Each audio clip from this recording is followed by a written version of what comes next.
നേര്യമംഗലം മണിമരുതാംചാൽ മേന്തണ്ട് ഭാഗത്ത് സംരക്ഷണ ഭിത്തി തകർന്ന് റോഡ് അപകടാവസ്ഥയിലായി. അടിയന്തരമായി അറ്റകുറ്റപ്പണി നടത്തിയില്ലെങ്കിൽ റോഡ് കൂടുതൽ ഇടിയാൻ സാധ്യതയുണ്ട്. റോഡിന് താഴെയുള്ള വീട്ടുകാർക്കും ഭീഷണിയുണ്ട്. കുടിവെള്ള വിതരണ പൈപ്പ് ലൈൻ സ്ഥാപിക്കാനെടുത്ത കുഴിയിൽ വെള്ളം കെട്ടിക്കിടന്നതാണ് റോഡിടിയാൻ കാരണം. നേര്യമംഗലത്ത് മണിമരുതാംചാൽ മേന്തണ്ട് റോഡാണ് അപകടാവസ്ഥയിലായിരിക്കുന്നത്. കഴിഞ്ഞ രാത്രിയാണ് സംരക്ഷണ ഭിത്തി തകർന്നത്. റോഡിന്റെ ഭാഗവും തകർന്നിട്ടുണ്ട്. ഇതുമൂലം വാഹനഗതാഗതം സാധ്യമല്ലാതായിരിക്കുകയാണ്. റോഡിലെ വെള്ളക്കെട്ട് മൂലമാണ് സംരക്ഷണ ഭിത്തി തകർന്നു വീണതെന്ന് നാട്ടുകാർ പറയുന്നു. പൈപ്പ് ലൈൻ സ്ഥാപിക്കാനെടുത്ത കുഴി മുഴുവനായി മൂടാതിരുന്നതും വിനയായി. ഇനിയും തകരാനുള്ള സാധ്യതയുണ്ട്.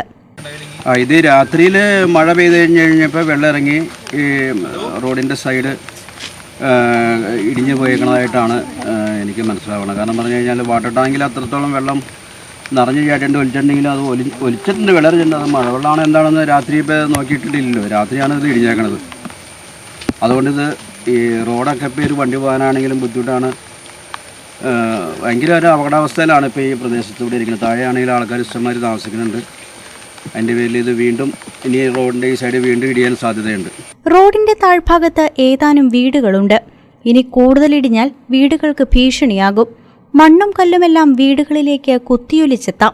റോഡിന്റെ മറുവശത്ത് വാട്ടർ അതോറിറ്റിയുടെ കുടിവെള്ള ടാങ്ക് സ്ഥിതി ചെയ്യുന്നുമുണ്ട്. റോഡ് കൂടുതൽ തകരുന്നത് വാട്ടർ ടാങ്കിനെയും ബാധിച്ചേക്കാം. എത്രയും വേഗം അറ്റകുറ്റപ്പണി നടത്തി അപകട സാഹചര്യം ഇല്ലാതാക്കണമെന്നും റോഡ് സഞ്ചാരയോഗ്യമാക്കണമെന്നുമാണ് ആവശ്യം. അപ്പോൾ എത്രയും പെട്ടെന്ന് അതിന് വേണ്ട നടപടികൾ മേൽപ്പെട്ട അധികാരികൾ സ്വീകരിക്കണം. സ്കൂളിലേക്ക് പിള്ളേർ പോകുന്ന വഴിയും കൂടിയാണ് വഴി. ഞാൻ 5ാം വാർഡിലെ മെമ്പറാണ്. എൻ്റെ വാർഡ് എൻ്റെ തൊട്ടടുത്ത വാർഡാണ്. പക്ഷേ താഴെ ഇതിൻ്റെ ഒരു 10-12 വീട്ടുകാർ ഈ മണ്ണിടിഞ്ഞിട്ട് താഴ്വശത്തായിട്ട് താമസിക്കുന്നുണ്ട്. ഇതിന് മുകൾ വശത്താണെങ്കിൽ നമ്മുടെ വാട്ടർ അതോറിറ്റിയുടെ ടാങ്കാണ്. അതിന് തൊട്ട് താഴെയാണ് മണ്ണിടിഞ്ഞേക്കുന്നത്. അപ്പോൾ അതെങ്ങാനും എന്തെങ്കിലും കേട് സംഭവിച്ചിട്ടുണ്ടെങ്കിൽ താങ്ങാൻ പറ്റുന്ന ദുരന്തമായിരിക്കില്ല. അപ്പോൾ എത്രയും പെട്ടെന്ന് അധികാരികളുടെ ഭാഗത്തുനിന്ന് വേണ്ട നടപടിയെടുത്ത് സ്വീകരിക്കണം. വാട്ടർ അതോറിറ്റിയുടെ അനാസ്ഥയാണ് റോഡ് തകരാൻ കാരണമെന്ന് മുൻ ഗ്രാമപഞ്ചായത്ത് പ്രസിഡന്റ് സൈജൻ ചാക്കോ പറഞ്ഞു. പൈപ്പ് ലൈൻ സ്ഥാപിച്ച ശേഷം കുഴി പൂർണ്ണമായി മൂടിയിരുന്നില്ല. പഞ്ചായത്തിലെ മറ്റ് പല റോഡുകളിലും ഇതേ പ്രശ്നമുണ്ടെന്നും അദ്ദേഹം വ്യക്തമാക്കി. വാട്ടർ അതോറിറ്റിയുടെ ഒരു അനാസ്ഥയാണ് നിലവിൽ ഇവിടെ ഇങ്ങനെ ഒരു സംഭവം ഉണ്ടാകാനുള്ള കാരണം. ഇപ്പോൾ ജലജീവൻ മിഷൻ വർക്കുമായി ബന്ധപ്പെട്ട് നിലവിൽ ചെയ്തിരിക്കുന്ന പണിയാണ് ഇപ്പോൾ നിലവിലിവിടെ. അപ്പോൾ ഇവിടെ ഈ കാത്തിരിക്കുന്ന കുഴിയിൽ വെള്ളമിറങ്ങിയാണ് അത് അവിടെ തള്ളിപ്പോയത്. അപ്പോൾ ഇത് ഗ്രാമപഞ്ചായത്ത് എല്ലാ സഹകരണവും ഈ വാട്ടർ അതോറിറ്റിയുമായി ബന്ധപ്പെട്ട് കാര്യങ്ങളൊക്കെ ചെയ്യുന്നുണ്ടെങ്കിലും ചില സ്ഥലങ്ങളിലെല്ലാം അവരുടെ ഒരു അനാസ്ഥയാണ് ഇത് ചൂണ്ടിക്കാണിക്കുന്നത്.